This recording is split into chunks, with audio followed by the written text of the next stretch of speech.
بسم الله الرحمن الرحيم الحمد لله رب العالمين والعاقبة للمتقين والصلاة والسلام على أشرف الأنبياء والمرسلين وعلى آله وأصحابه أجمعين أما بعد۔ جی ہم تدوین سنت کے حوالے سے پہلی صدی ہجری میں تدوین سنت کے مختلف مراحل اور پھر صحابہ کرام اور تابعین اعظام نے سنت کو محفوظ کرنے کے حوالے سے اور اس کی تدوین کے حوالے سے جو بھی کارہایا نمایاں انجام دیے اور خدمات پیش کیں وہ ہم نے پڑھا۔ آج ہم انشاءاللہ فصل سوم اور دوسری صدی ہجری میں تدوین حدیث کے حوالے سے پڑھیں گے۔ تو جو پیچھے ہم نے پڑھا تھا اس میں ایک تو پہلی صدی ہجری میں صحابہ کرام رضوان اللہ علیہم اجمعین کی خدمات تھی، اور دوسرے نمبر پر کبار تابعین، یعنی صحابہ کے بعد کبار تابعین کی خدمات تھی۔ اور جو صحابہ کی خدمات تھیں وہ اللہ کے نبی کے دور میں بھی تھیں، اور بعد میں پھر اللہ کے نبی کے بعد جو صحابہ کا دور تھا اس میں بھی تھیں۔ اور جو کبار تابعین ہیں، یعنی وہ تابعین جو پہلی صدی ہجری کے اندر ہی پیدا ہوئے اور صحابہ کے ساتھ ان کی ملاقاتیں تھیں، ان کا تذکرہ بھی پہلی فصل کے اندر اور پہلے باب میں گزر چکا ہے۔ اب یہاں پہ جو دوسری صدی ہجری میں تدوین سنت کی خدمات ہیں، اس میں صغار تابعین، یعنی ایسے تابعین جن کی وفات 140 ہجری کے بعد ہوئی۔ ولادت تو پہلے ہو گئی لیکن ان کی وفات جو ہے وہ 140 ہجری کے بعد ہوئی، اور پھر اس کے بعد تبع تابعین، تو ان کا تذکرہ جو ہے وہ زیادہ ہے۔ اور یہ صدی جو ہے، اس صدی کے اندر خدمت حدیث تدوین سنت کا کام بہت زیادہ محنت کے ساتھ اور بہت زیادہ اہتمام کے ساتھ شروع ہوا۔ تو دوسری صدی ہجری میں تدوین حدیث، یہ فصل دو حصوں پر مشتمل ہے۔ نمبر ون، پہلی نسل جس میں صغار تابعین رحمہم اللہ آتے ہیں، ان میں سے بعض حضرات کی تاریخ وفات 140 ہجری کے بعد ہوئی ہے۔ اس سے پہلے تدوین سنت کے سلسلہ میں ان کی کاوشوں اور محنتوں کا ذکر تابعین کے مختلف طبقات کے ذکر میں پیچھے گزر چکا ہے۔ دوسرے نمبر پر دوسری نسل ہے جو اتباع تابعین آتے ہیں، جس کو ہم تبع تابعین بھی کہتے ہیں، تابعین تبع تابعین۔ تو یہ حضرات صحابہ کرام و تابعین اعظام رضی اللہ عنہم اجمعین و رحمہم اللہ کے بعد تیسری نسل کے لوگ ہیں جنہوں نے تدوین سنت اور اس دین کو امت میں منتقل کرنے کا کام کیا۔ ان لوگوں کا اہل بدعت اور بدعات سے مقابلہ میں اور اس دور میں زنادقہ کے ہاتھوں پھیلائے گئے جھوٹ کا قلع قمع کرنے میں بڑا کردار رہا ہے۔ اس دور میں زنادقہ سے مراد وہ لوگ ہیں جو دین کے اندر جھوٹ کو اور فریب کو پھیلانے کے ذمہ دار تھے اور اس کے علمبردار تھے۔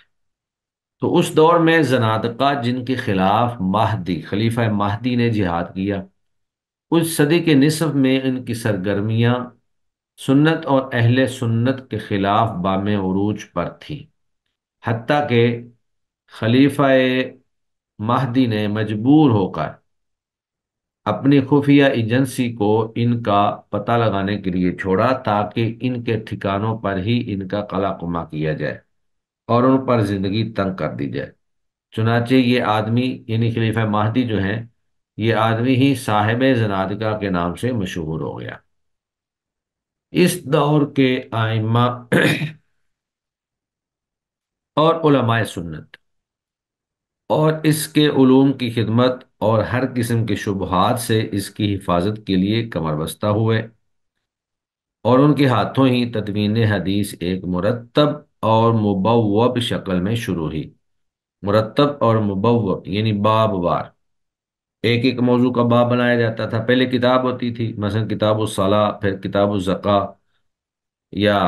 اگر فقہی ترتیب ہے تو سب سے پہلے کتاب الطہارہ، اور پھر اس میں آگے ہر چیز کے بارے میں ایک ایک باب۔ تبویب کرتے ہوئے باب وار۔ اس سے پہلے احادیث مبارکہ کو صحائف اور دفاتر یعنی رجسٹروں کی شکل میں صورت میں ایک محدود شکل میں جمع کیا جاتا تھا، انہیں بغیر کسی ترتیب اور تبویب کے جمع کیا جاتا تھا، یعنی جتنی بھی احادیث ان کے پاس آتی بس وہ لکھ دیتے تھے، ترتیب نہیں ہوتی تھی۔ ایک حدیث اگر نماز سے متعلقہ آ گئی ہے تو آگے ممکن ہے وہ حج سے متعلقہ آ جائے، اور تیسری ممکن ہے وہ زکوٰۃ سے متعلق آ جائے، چوتھی ممکن ہے اخلاق سے متعلق آ جائے۔ تو باقاعدہ تبویب بندی نہیں تھی، بلکہ احادیث کو بغیر ترتیب اور تبویب کے صرف جمع کیا جاتا تھا۔ لیکن اس دور میں آ کر پھر انہی احادیث کو تبویب کے ساتھ، بابندی کے ساتھ اور ترتیب کے ساتھ جو ہے وہ جمع کیا گیا۔ اسی دور میں علم الرجال سامنے آیا، جس کو تاریخ رجال بھی کہتے ہیں۔ اس سے پہلے صحابہ کرام اور کبار تابعین رضی اللہ عنہم اجمعین و رحمۃ اللہ علیہم کے آخری دور میں اسناد کے راویوں کے بارے میں سوال شروع ہو چکا تھا، آغاز ہو گیا تھا، لیکن باقاعدہ علم جو ہے وہ دوسری صدی ہجری میں جا کر مدون ہوا۔ مزید برآں اس نسل میں تدوین کی ابواب اور فصول کی شکل میں ابتدا ہوئی، اور انہی لوگوں کے ہاتھوں علم الرجال میں تصنیف کی ابتدا ہوئی۔ جب تاریخ رجال میں بذیل حضرات نے کتابیں لکھی، جن میں لیث بن سعد ہیں، ابن المبارک ہیں، زمرہ بن ربیعہ ہیں، فضل بن دقین ہیں وغیرہ، تو اس نسل کو، اس جیل یا اس نسل کو، اس طبقے کو علوم سنت کی مؤسس نسل سمجھا جاتا ہے۔ اس میں کوئی تعجب کی بات نہیں، اس دور میں یہ بڑے بڑے ماہرین علوم سنت علماء پائے جاتے ہیں۔ تو اس میں جیسے امام مالک جیسے بہت بڑے محدث، امام شافعی، امام ثوری، امام اوزاعی، امام شعبہ، امام عبداللہ بن مبارک، امام ابن عیینہ، امام ابن مہدی، امام وقی اور دیگر ائمہ کرام، تو یہ سارے کے سارے ائمہ کرام جو ہیں یہ اسی دور کے اندر موجود تھے۔ اس دور میں تدوین سنت میں تطور یعنی نشو و نما۔ تبا تابعین کے دور میں تدوین سنت میں تطور کو ہم تین نکات میں بیان کریں گے۔ سب سے پہلا نقطہ جو ہے اس میں دوسری صدی سے قبل کی تدوین میں تطور اور اس تدوین میں فرق، یعنی دوسری صدی سے پہلے جو تدوین ہوئی تھی اس میں تطور، اور موجودہ تدوین یعنی دوسری صدی کی تدوین میں جو فرق ہے، اس وقت کیسے احادیث کو جمع کیا جاتا تھا اور پھر بعد میں کیسے جمع کیا گیا۔ دوسرے نمبر پر قرن ثانی یعنی دوسری صدی ہجری کے مشہور مصنفین، ان کے نام بیان کیے جائیں گے، اور تیسرے نمبر پر امام مالک رحمہ اللہ کی شورۂ آفاق کتاب موطا امام مالک کا تعارف ہے۔ تو سب سے پہلے دوسری صدی سے قبل کی تدوین میں تطور اور اس تدوین میں فرق، اس موضوع سے متعلق ہم مندرجہ ذیل چند نکات بیان کریں گے۔ نمبر 1، تدوین تصنیف میں فرق کا ظہور۔ تدوین جو کہ اس سے قبل صرف اور صرف جمع احادیث کی حد تک تھی، اور تصنیف میں کتابوں اور ابواب کی ترتیب اور فرق وغیرہ شامل تھے، یہ کام اسی صدی میں شروع ہوا۔ نمبر 2، سابقہ تدوین میں صرف اور صرف نبی کریم صلی اللہ علیہ وسلم کی احادیث تھیں، جبکہ اس زمانہ میں احادیث رسول صلی اللہ علیہ وسلم کے ساتھ ساتھ صحابہ کرام رضی اللہ عنہم اجمعین کے اقوال اور تابعین رحمہم اللہ کے اقوال اور ان کے فتاوی جات کو بھی شامل کیا گیا۔ یعنی جو پہلی صدی ہجری میں دوسری صدی ہجری سے پہلے کی تدوین تھی اس میں صرف احادیث کو جمع کرتے تھے، کوئی ان کی ترتیب اور بابندی نہیں ہوتی تھی، جبکہ بعد میں ان کی ترتیب اور بابندی کی گئی۔ اور دوسرا کام جو ہوا وہ یہ تھا کہ پہلے صرف احادیث نبویہ کو اکٹھا کیا جاتا تھا، اور بعد میں صحابہ کرام اور تابعین اعظام کے اقوال اور ان کے فتاوی کو بھی جمع کیا گیا۔ حافظ ابن رجب رحمۃ اللہ علیہ فرماتے ہیں جن لوگوں نے کتابیں تصنیف کی وہ کئی اقسام میں بٹ گئے، تقسیم ہو گئے۔ ان میں سے کچھ حضرات صرف رسول اللہ صلی اللہ علیہ وسلم کا کلام تصنیف کرتے تھے، اور کچھ حضرات رسول اللہ صلی اللہ علیہ وسلم کے کلام کے ساتھ ساتھ صحابہ کرام کا کلام بھی ابواب کی شکل میں تصنیف کرتے تھے، جیسا کہ امام مالک نے موطا کے اندر اقوال صحابہ بھی تفصیل سے بیان کیے ہیں۔ امام ابن المبارک، حماد بن سلمہ، ابن ابی لیلہ، وقی بن جراح اور عبد الرزاق الصنعانی اور ان کی راہوں پر چلنے والوں نے کیا۔ نمبر 3، اس دور میں طریقہ تدوین یہ تھا کہ ایک باب سے مناسبت رکھنے والی احادیث کو ایک باب میں جمع کیا جاتا، پھر ان جملہ ابواب اور کتب کو ایک باب میں ایک تصنیف میں جمع کر دیا جاتا، جبکہ اس سے پہلے زمانہ میں تدوین صرف احادیث کو ایک جگہ جمع کرنے کی حد تک تھی، ان میں کوئی ترتیب یا تمیز نہیں ہوا کرتی تھی۔ خطیب بغدادی رحمہ اللہ فرماتے ہیں اس دور میں علم اصناف کی صورت میں مدون نہیں تھا، اصناف یعنی اقسام، مختلف قسموں کی صورت میں مدون نہیں تھا، اور نہ ہی متقدمین صحابہ اور تابعین کے زمانے میں کتب اور ابواب کی شکل میں کوئی تالیف تھی۔ یہ تو بعد والوں کا کام ہے، پھر ان کے بعد آنے والے ان حضرات کے نقش قدم پر چلتے رہے۔ اس سے پہلے حافظ ابن رجب حنبلی کا قول گزر چکا ہے، جس میں آپ فرماتے ہیں کہ جو کچھ صحابہ اور تابعین کے دور میں لکھا جاتا تھا وہ باقاعدہ مرتب اور ابواب کی شکل میں مدون نہیں تھا، بلکہ اسے صرف یاد کرنے اور اس سے دہرانے کے لیے لکھا جاتا تھا۔ پھر تبع تابعین کے دور میں باقاعدہ تصنیف کا آغاز ہوا۔ تصنیف سے مراد ترتیب وار، باب وار، فصل بندی کے ساتھ کسی چیز کو جمع کر دینا۔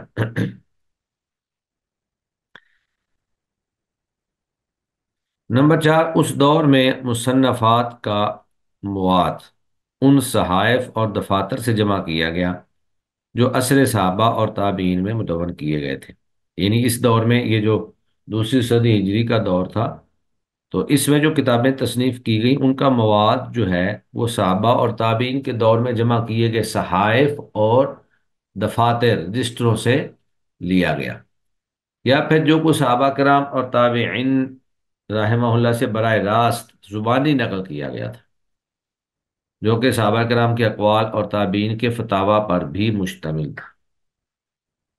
لیکن اس زمانہ میں بعض موضوعات پر مستقل کتابیں لکھی گئیں، جنہیں مؤطا، جامع اور سنن کے نام دیے گئے۔ ان میں سے بعض کتابیں کسی خاص عنوان کے تحت تھیں، جیسے الجہاد، عبداللہ بن مبارک کی کتاب الزہد، اور محمد بن اسحاق بن یسار کی کتاب المغازی والسیر ہے۔ خطیب بغدادی رحمت اللہ علیہ ابتدائی طالب علم کے لیے اہل اصول اور اہل اثر کی ضروری بلکہ واجب المطالعہ امہات الکتب، ہر فن کی بڑی کتابوں کا ذکر کرتے ہوئے فرماتے ہیں، پھر وہ کتب جو احکام میں لکھی گئی ہیں، اور جوامع اور مسانید اور غیر مسانید، یہ کتابوں کے سارے اس طرح نام ہوتے ہیں۔ جوامع جیسے جامع ترمذی ہے، اس طرح مسانید مسند احمد ہے، مسند فلان، تو یہ بہت ساری کتابوں کے اس طرح کے نام، یعنی آثار و حدیث کی کتب، جیسے ابن جریج کی کتب ہیں، یا ابن ابی عروبہ، عبداللہ بن مبارک، ابن عیینہ، حشیم بن بشیر، عبداللہ بن وہب، وقی بن جراح، عبد الرزاق بن حمام اور سعید بن منصور رحمۃ اللہ علیہم اجمعین، اور دیگر حضرات کی کتب کا مطالعہ کرنا انتہائی لازم ہے۔ پھر فرماتے ہیں جبکہ مؤطا امام مالک بن انس رحمۃ اللہ علیہ ان تمام کتابوں سے پہلے مجھے اس کتاب کا ذکر کرنا چاہیے تھا۔ تو دوسرے نمبر پر اس صدی کے جو مشہور مصنفین گزرے ان کے نام یہاں پر بیان کیے گئے ہیں، جیسے ابو محمد عبد الملک بن عبد العزیز بن جریج، متوفی 150 ہجری، مکہ میں۔